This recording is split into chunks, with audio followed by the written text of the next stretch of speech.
Why qualitative methodology?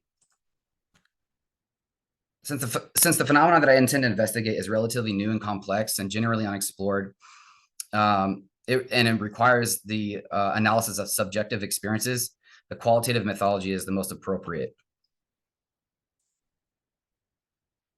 I'm also investigating a phenomenon that can't be quantified. You know, the lived experiences and subject realities cannot be quantified. So qualitative methodology would work here. A qualitative methodology is used to apply meaning to subjective realities, and that would fall in suit with what I'm trying to achieve.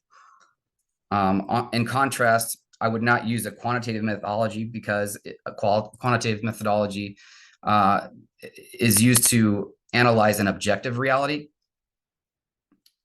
And it's usually a statistical approach that can only be used analyzing data that can be quantified. It also uses the scientific method, and therefore the qualitative method would be the best approach for my research study. Why phenomenology? A phenomenological design is a qualitative method used to understand the shared emotions, passions, and thoughts, beliefs, and rationality of individuals who live through the same experience, such as this COVID-19 pandemic and lockdowns, and what teleworkers experienced. Phenomenology is good to use when we're trying to uncover the structures and essence of human consciousness, to understand lived experiences and their meanings, to gain a deeper understanding of phenomena from different perspectives, to generate new insights and applicable knowledge.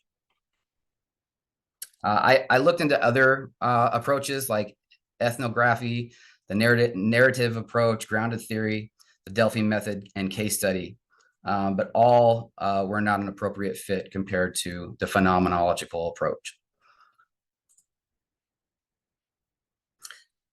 Trustworthiness. To ensure trustworthiness, various techniques such as bracketing, like I mentioned, respondent validation, member checking, and rich detailed descriptions will be used.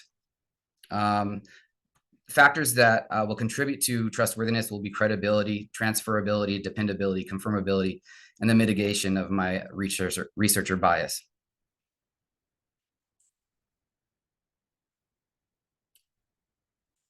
Ethical considerations. Every participant will participate totally voluntary. It'll be 100% voluntary.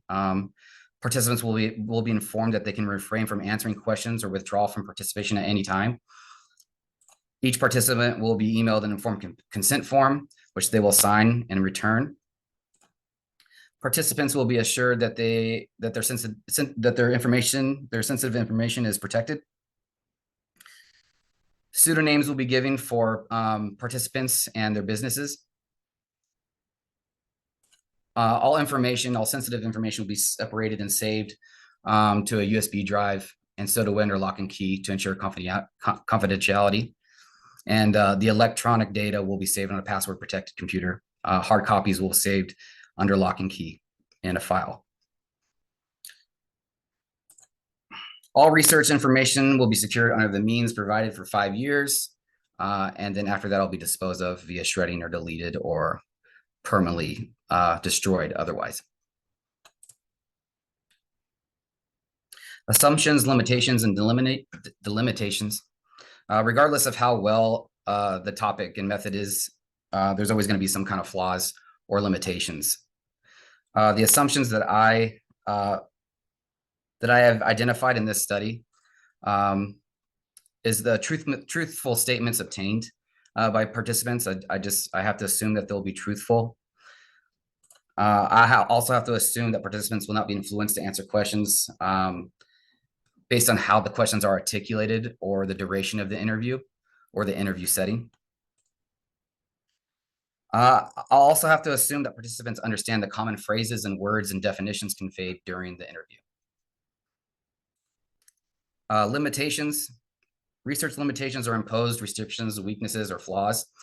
The first limitation is the findings from the current study will not be generalizable to all teleworkers due to the inherent limitations of qualitative research. The second limitation is the outcome of obtaining statements from volunteers. Since they're volunteering to enroll in my study, they might have an agenda or be motivated in other ways to answer questions differently. The third limitation is the target population. I don't know if this is exactly a limitation, but it is limiting. It's a narrowed research focus. I'm only looking at individuals from California, Southern California, in the telecom industry. And the fourth limitation is based on semantics and definitions. There are different definitions of what remote work means to people. And in that regard, I'll just let them know what the definition of terms is in regards to this study. And then the last limitation is time. COVID-19 is now over, the lockdowns are over, and many people might be losing their memory on how they experienced the lockdowns and how the communication expectations were conveyed between them and their supervisors. And then the last is the potential for researcher bias. Everybody has some bias, and sometimes it's implicit. The delimitations, I had two delimitations. The first delimitation is the selection technique used in the study, purposeful selection, and the narrow target population. Kind of mentioned that earlier in the limitations.